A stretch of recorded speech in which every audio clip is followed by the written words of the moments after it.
So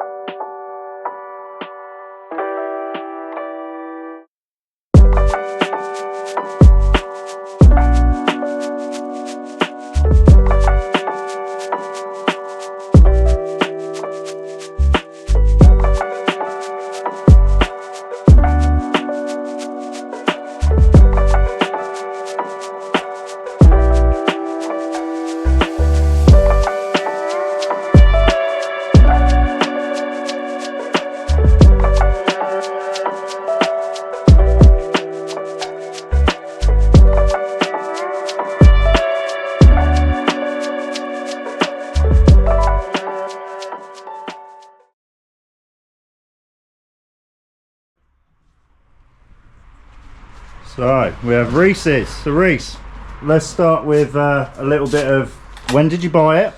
What have you done with it? And how much do you love it? This much. This much. This much. So I bought it when it very first came out. So I saw them advertising them in like 2017. I think they dropped like we're going to come out with a monkey as a 50th anniversary from the original one. At the time I had one of those Groms, the MSX, used that as a little stunt bike. I already loved that, that was great. So I saw it, I was like, I need to have one. So I went to Honda, I said as soon as they come in, call me, I'm going to come and get one. And then they didn't come out until 2018 I think. Got the call, I went down there, gave them the money, I said I want it, and then it was, I don't know, mid to end of 2018, and I thought, you know what, I'm going to wait until the 2019 plate comes out. And then the 2019 plate came out, and then I was like, I'm going to wait for the 69 plate, because it is cool to 69, have the old 69 on there. It's got to be done. So as soon as that got released, I went down there the very same day, as soon as the 69 plates came out, picked my plate, which actually as well, I got R, because RM is my initials, and then also this is a Z125M, so ZM, RM, so I got to pick the plate, I was happy with that.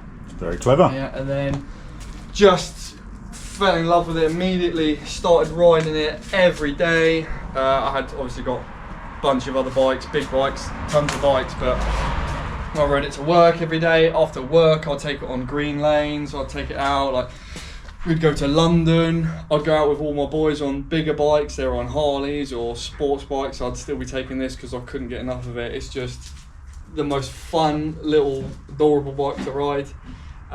They're super comfy. If no one's ridden one yet, they're insanely comfy. That's the best seat. I honestly think that's the best seat fitted to any motorcycle from a standard ever. It's unbelievably comfy. I've got to admit they are pretty comfortable. Yeah. And yeah, just the miles per gallon, you know, they do 120 odd miles a gallon, so you never really need to put fuel in it. And yeah, it's just so fun. So I racked up tons of miles over the years, and then yeah, just started modding it pretty much immediately. So I'll talk about the mods in a bit, but I got up to about, I did 10,000 miles on it, and then I rode it through the winter, I think of 2022. I rode it all through the winter. I commuted on it for the four months, and it got a bit rough and a bit ropey. Like they do though when you're riding them as a daily, I suppose. And this one's, I wouldn't say it's had a hard life because I really obviously look after it. I maintain it like crazy, but I ride it hard as well. We've hit like motocross tracks on it, green lanes. You know, it's flat out all the time. It's had a little bit of experience of every type of ride. 10,000 miles. It's bouncing off the red line. It's but it's been amazing. I'll take it places. So what's the current mileage you've got on this one? So now it's, I think, about 12,500 after our trip, something like that. Something like that. A little bit of rain today. Yeah, 10. Oh no, 10,500. 10,500. Yeah. Yeah, decent. So yeah, it sat up for a little while. It sat for about 2 years after I rode through the winter, and then we've been talking about going on a big trip on them. You got yours, and that spurred me to get mine out, spend a bit more money on it, and have a bit of an adventure as well. Yeah. That's what it's all about, isn't it? Yeah. Life's for living. But yeah, they're just so nice to ride.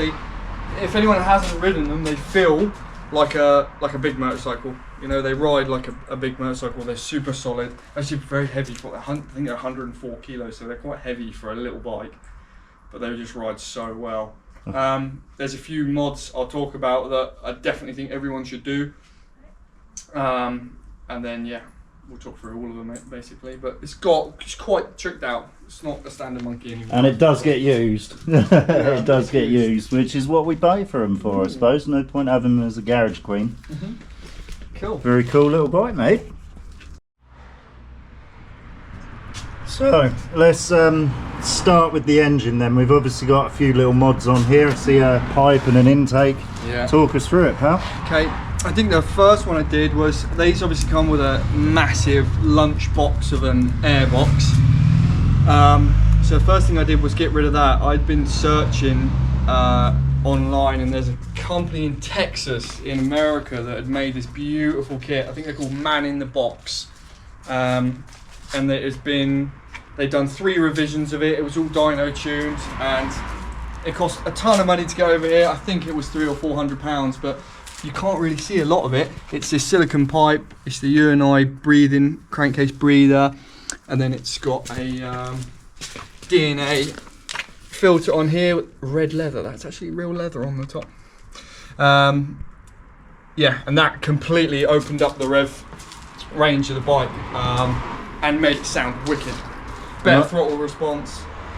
Yeah, so obviously with air intake mod, it needs to be able to breathe out. So what have we done for the breathing out? I went with the same sort of thing, which was just getting as much power as possible. So that's Tiger Performance pipe. They are all handmade, and they are, again, they're built and proven, tested on the dyno. So that exact pipe is actually built for max power, and I believe it added, I think they say 1.5 horsepower. Yeah, it's quite a lot, which is for quite a bit size. really for a little bike, considering they only make what, 9 to start with. Yeah, it's very nice with its little carbon tip. Yeah, it's all like flowed. It steps up here. This is all sort of billet CNC. It's got the holding on springs, real carbon tip. And the good thing about that, it's got the removable baffle, so you can bolt in a baffle for MOTs, or if you want to, but it actually doesn't run that good with a baffle in it. No, we'll stuff it up a little bit, It really won't doesn't run. It loses a lot of power with a baffle in. So some bikes run better with a baffle in for back pressure. This doesn't. So I leave it out. I like it loud. It helps us get seen by very little bikes. So. Obviously, we've got the plans of the big bores for these, which is going to happen hopefully this winter. But talk us through. We've done clutch mods and stuff on this one as well. Also, they have an extremely soft clutch from standard, so this one's quite a lot stiffer and got like a nice pop to it, because I put a upgraded clutch in it. So I put a clutch plate. I think it's a Cosso clutch plate with upgraded bearing. Heavier springs, they're quite a lot heavier. I think they're like 70%. I've done a few different springs, but I've gone for the heaviest in the end. And EBC heavy duty clutch friction plates as well. Yeah, so that was a great mod. That allows it to pop up, and like I said, these are... Do some wheelies. Does allow you to do wheelies if you're on, you know, private and safe spaces to do them. So I see as well we have done some suspension mods. We've got different shocks on the rear. Yeah, so I think that's probably the best mod you can do to these, because from factory they're extremely soft. You literally can bottom out the suspension by pressing down on it, you know. So we used to be able to bottom the front forks out just by pressing down on it, but now a few inches of travel, but nowhere near the bottoming out sort of range. So what we did is I've got these are just cheap shocks on the rear. They're RFY piggybacks. Yep. I went with these because, one, they are cheap. They're amazingly cheap. I think I paid like £80 for them, brand new.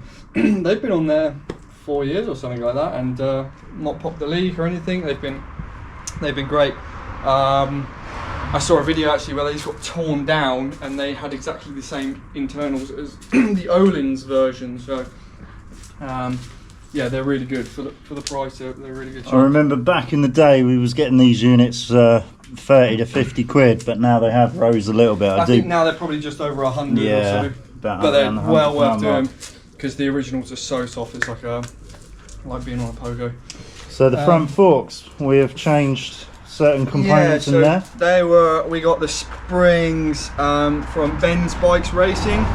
He's like a Tegawa specialist, and yeah, it has tons of parts for these.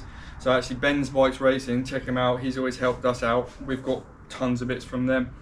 But we've gone, I actually needed to rebuild my forks. I don't know if we've got a video of that or not, but so all genuine seals and bushes, and then stiffer springs, I want to say. I don't actually remember. They were the 6.5 Newton meter springs, if I remember right, that we put in. Yeah, so they're not the very stiffest, but they're rated for about 100 odd kilos.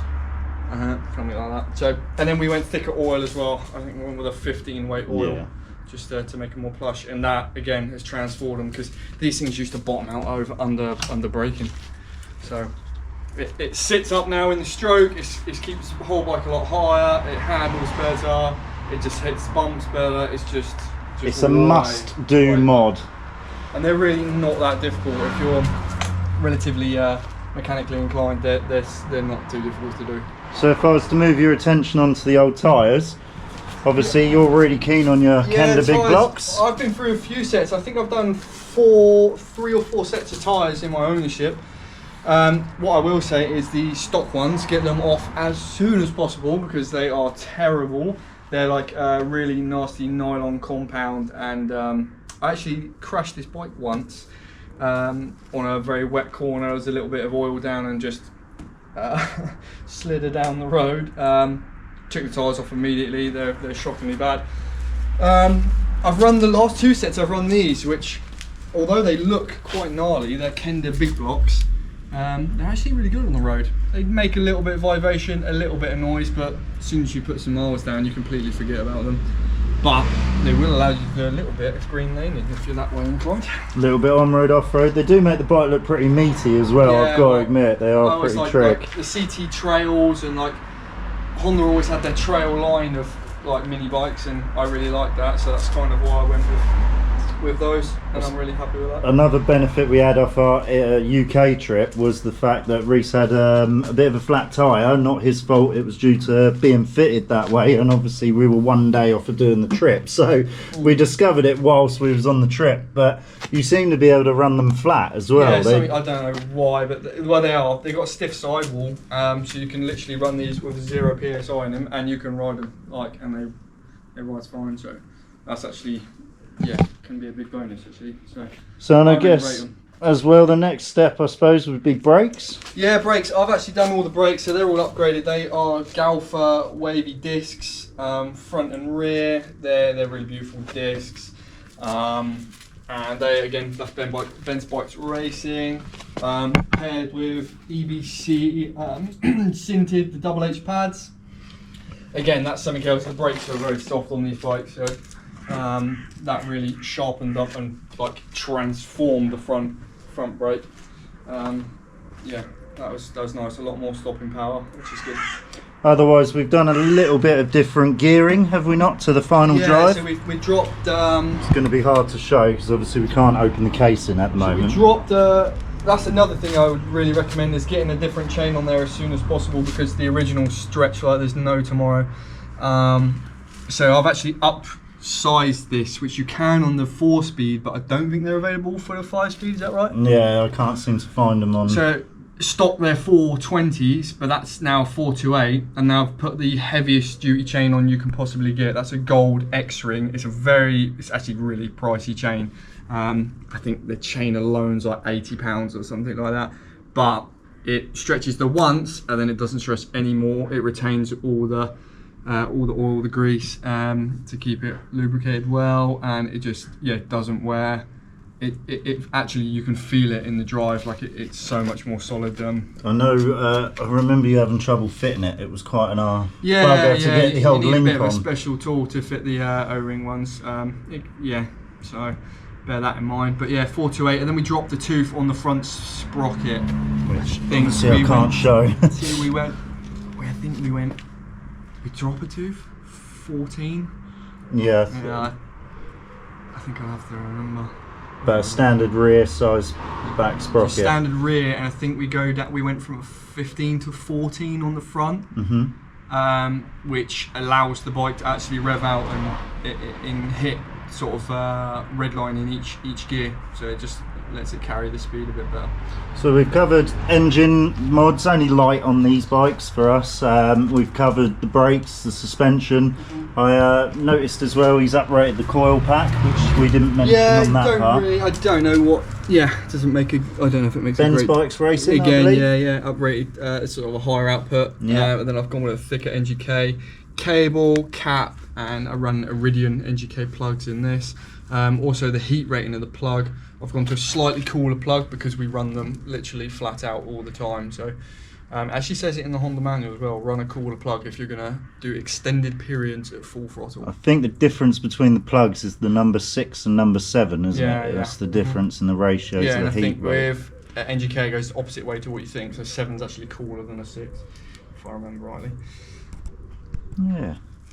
But other than that, I suppose we've got a few little bolt-on mods. Yeah. I know we did have a brief sponsorship with GY Motors that supplied some of the bling, brake protectors, the fork guards, but we have noticed that they all seem to be cracking right along here. Not trying to upset anyone's sales or anything. To the point where I've actually took mine off because they were, after one trip around the UK, they pretty much snapped in half. But apart from that, everything else does seem to be quite clever. Reservoir protection and cap. Yeah. We've got rear spools. spools, which helps you get the paddock stands on if you've got them. And then obviously done the nice blingy bar clamp and top nut. Talking about bars actually. And the surround on the petrol tank. Yeah.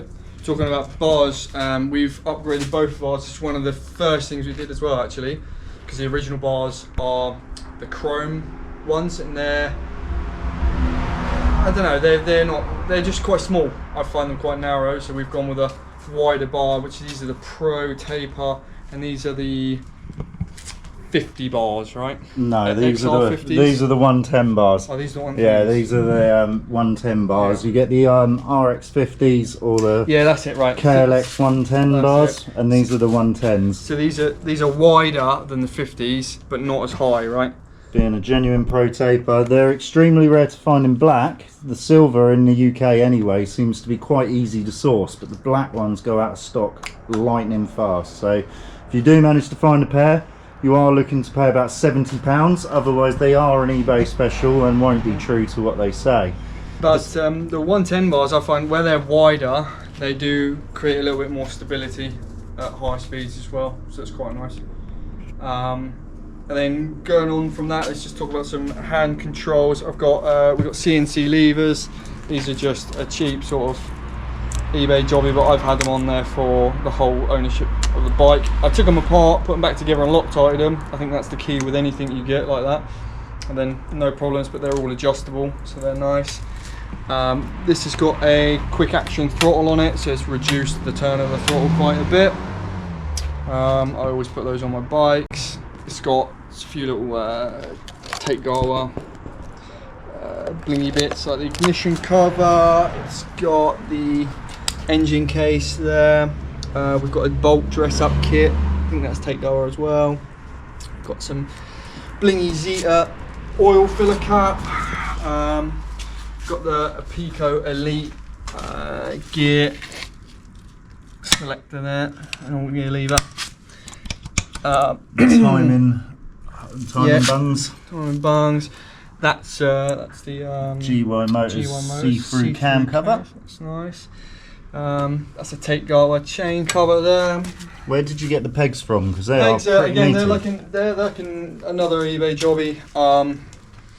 They were actually off my CRF 110, which I briefly owned, and I put them on here. Put them on here before it went.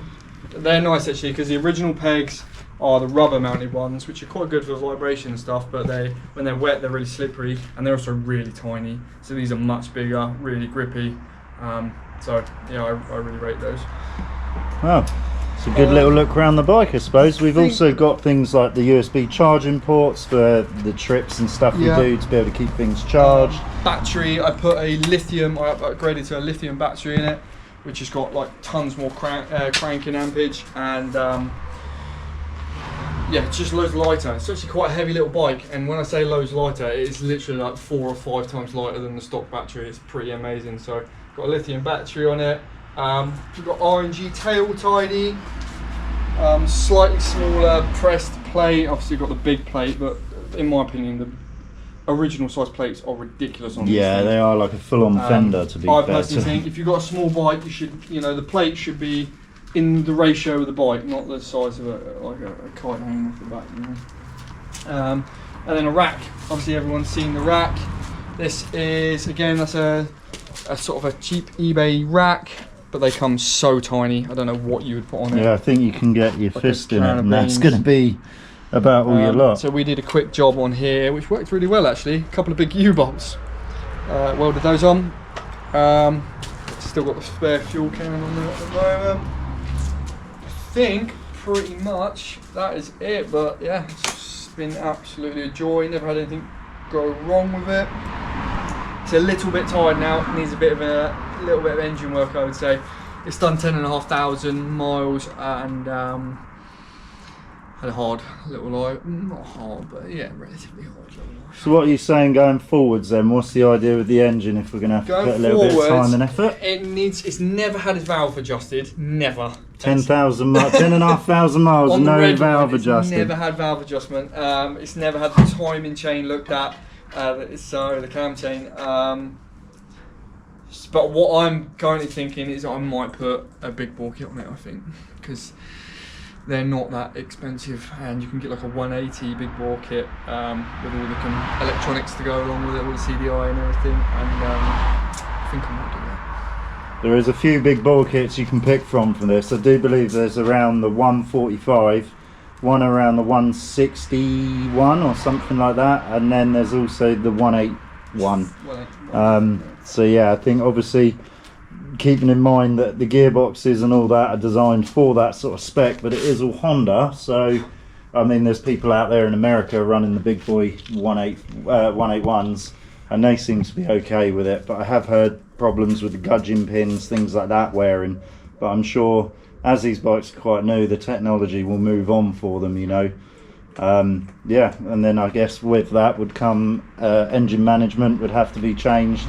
We've already got the mods for the breathing in and breathing out sorted. So yeah, clutch is already done. Maybe that's our winter project. I know that's something I'd like to do. I think maybe so. I love monkeys so much. I actually am thinking about getting a second one. So I might get a 5-speed as well and keep that stock-ish for if we do any more trips. And then this can be my little ripper. Well, Reece, thank you very much for showing us around your little monkey. It's my pleasure. Oh, one last thing to say. It doesn't have mirrors on. For all the comments about mirrors. I've never run mirrors on it. I grew up with dirt bikes, and I've got in road legal enduro bikes, got vintage classic British bikes that don't have mirrors. I've got a Harley which vibrates so bad you can't see anything out of the mirrors. I think as long as you're doing lifesaver checks, then you can ride without mirrors. So I'm comfortable riding without them. I've never had a problem. I've been riding a long time. Also, what helped a lot on our trip was our comms. Yeah, being able to talk to each other and initially tell each other what's around us, things like that. You're good to pull out, you're good to go. So just bear in mind we're talking to each other the entire time. So that's about it, I think. Well, thank you very much for showing us around your bike, Reece. And we will look forwards to doing some videos on the mods that will come in the future. Let's hear a run then. Yeah, I was just thinking.